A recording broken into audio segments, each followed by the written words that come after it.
शिव जी को दो चीजें ऐसी चढ़ाई जाती है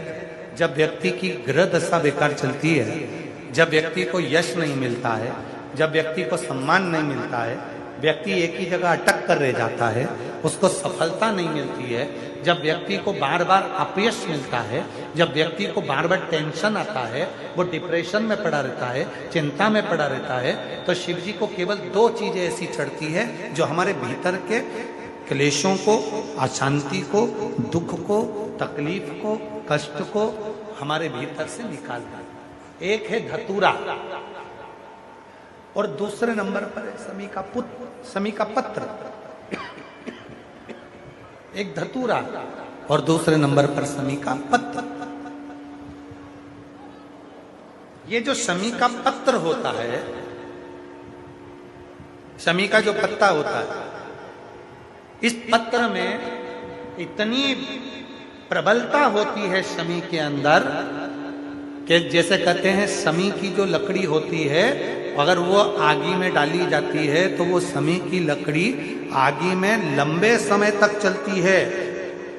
उसकी आग बुझती नहीं है, सारी लकड़ियों की आग जल्दी बुझ जाती है, पर समी की लकड़ी की आग लंबे समय तक चलती है। उसी तरह एक समी का पत्र, जब हमारे भीतर बहुत क्लेश होता है, अशांति होती है, टेंशन होता है, डिप्रेशन होता है, जब मन में अशांति होती है, चिंता होती है, व्याधि आती हैं, तो एक शमी का पत्र जब हम भगवान देवाधिदेव महादेव को समर्पित करना चालू कर देते हैं तो हमारे भीतर की जो भी तकलीफें हैं, कष्ट हैं, बीमारियां हैं, रोग है, ये सब धीरे धीरे कटना प्रारंभ हो जाता है। एक शमी के पत्र में वो बल होता, एक धतूरे में वो बल होता, एक धतूरे में और शमी के पत्र में वो प्रबलता होता।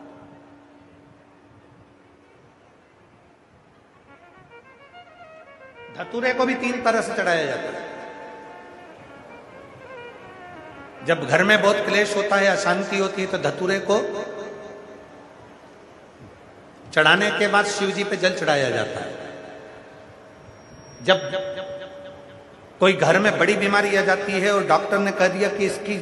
तो ऑपरेशन ही कराना पड़ेगा, इसको कहीं ना कहीं तकलीफ ज्यादा ही है और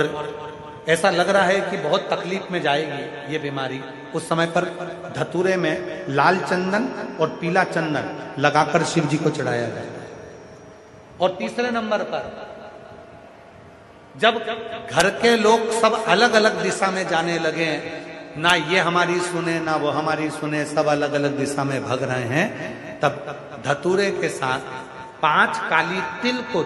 डालकर धतूरे पर शिव को समर्पित करना प्रारंभ किया जाता है, तो सब ठीक होना प्रारंभ। 3 क्रम धतूरे, 3 क्रम धतूरे।